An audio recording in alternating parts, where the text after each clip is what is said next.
अस्सलामुअलैकुम। बिस्मिल्लाहिर्रहमानिर्रहीम।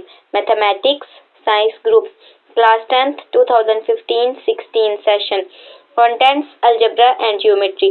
अलजेब्रा का यूनिट नंबर 2 में आपको पढ़ा रही हूँ theory of quadratic equations. Unit 2 है theory of quadratic equations. Theory कहते हैं नजरिए को, क्वाड्रेटिक इक्वेशंस का नजरिया।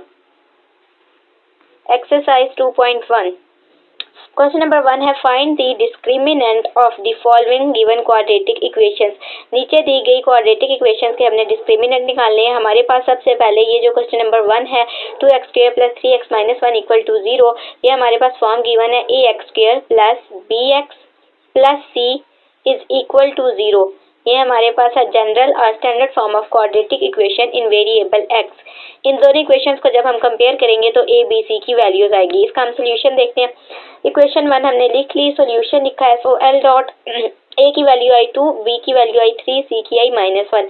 a b c हमारे पास रियल नंबर्स हैं। डिस्क्रिमिनेंट होता है क्वाड्रेटिक इक्वेशन का b² - 4ac। b का स्क्वायर लिया, 3 का स्क्वायर लेंगे तो 3 3 are 9 -4 as it is. a हमारे पास 2 है, 2 लिख लिया, c हमारे पास -1 है, -1 आ गया, 9 एज इट इज। अब ये मल्टीप्लाई हो रहा है माइनस माइनस प्लस, तो ये आ गया प्लस। 4 को 2 के साथ मल्टीप्लाई किया 8, 8 को मल्टीप्लाई किया 1 के साथ तो 8 1 जार 8, 9 + 8 आ गया। 9 में 8 प्लस किए तो हमारे पास आ गया 17। ये हमारा आंसर है। हम आंसर चेक कर लेते हैं। 2.1 है क्वेश्चन नंबर 1 का 1। ये हमारे पास एक्सरसाइज 2.1 है क्वेश्चन नंबर 1 का 1, 17 इसका आंसर है। अब हम देखते हैं 2.1 क्वेश्चन नंबर 1 का पार्ट 2। पार्ट 2 में हमारे पास इक्वेशन गिवन है 6x² - 8x + 3 = 0।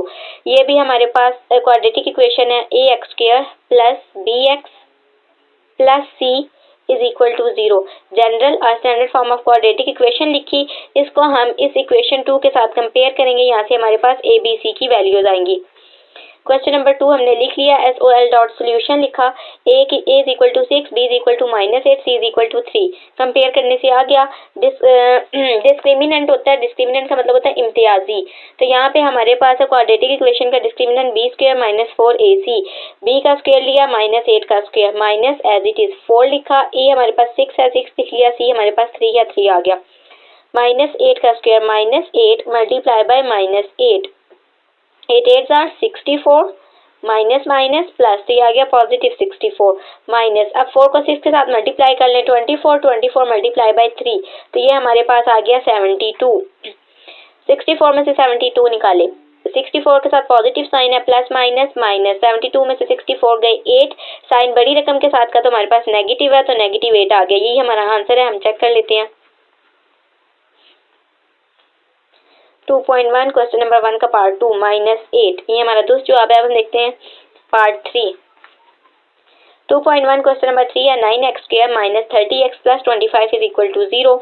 सबसे पहले हम जनरल और standard form of quadratic equation लिखेंगे, फिर उसके साथ कंपेयर करेंगे तो a की वैल्यू आ गई 9, b की आ गई -30, c की आ गई 25।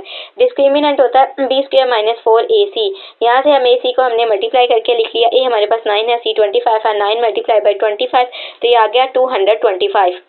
डिस्क्रिमिनेंट लिखा b² - 4ac, -30 का स्क्वायर -4, हमारे पास ac हमारे पास है 225, तो लिख लिया। अब -30 का स्क्वायर लिया, -30 मल्टीप्लाई बाय -30, तो ये हमारे पास आ गया 900, माइनस माइनस प्लस, तो ये आ गया पॉजिटिव 900, माइनस 4 को 225 के साथ मल्टीप्लाई किया तो ये आ गया 900, 900 में से 900 माइनस किया 0 आ गया। यही हमारा आंसर है।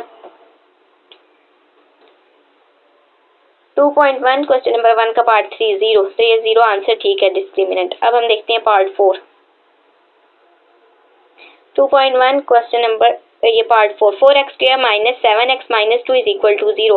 जनरल और standard form of quadratic equation लिखनी है, उसके साथ हम इस इक्वेशन को कंपेयर करेंगे तो यहाँ से a b c की वैल्यूज आ जाएंगी। सोल्यूशन लिखा a = 4, b = -7, c = -2। a c हमें चाहिए होता है डिस्क्रिमिनेंट में, तो हमने मल्टीप्लाई कर लिया, 4 को मल्टीप्लाई किया -2 के साथ, 4 2 are 8, प्लस माइनस माइनस, तो ये नेगेटिव साइन आ रहा है। b² - 4ac लिखा, डिस्क्रिमिनेंट b का स्क्वायर लिया, -7 का square, -7 multiply by -7, 7 7 are 49, minus minus plus, तो ये आ गया positive 49, -4 as it is. ac का प्रोडक्ट हमारे पास था -8 लिख दिया। माइनस माइनस प्लस, तो मल्टीप्लाई हो रहा तो हमने प्लस ही लिखना। 4 को 8 से मल्टीप्लाई किया तो हमारे पास आया 4 8 32। तो 49 में हमने यहाँ 32 लिख दिया, 49 में 32 प्लस किया तो हमारे पास आया 81। यही हमारा आंसर है।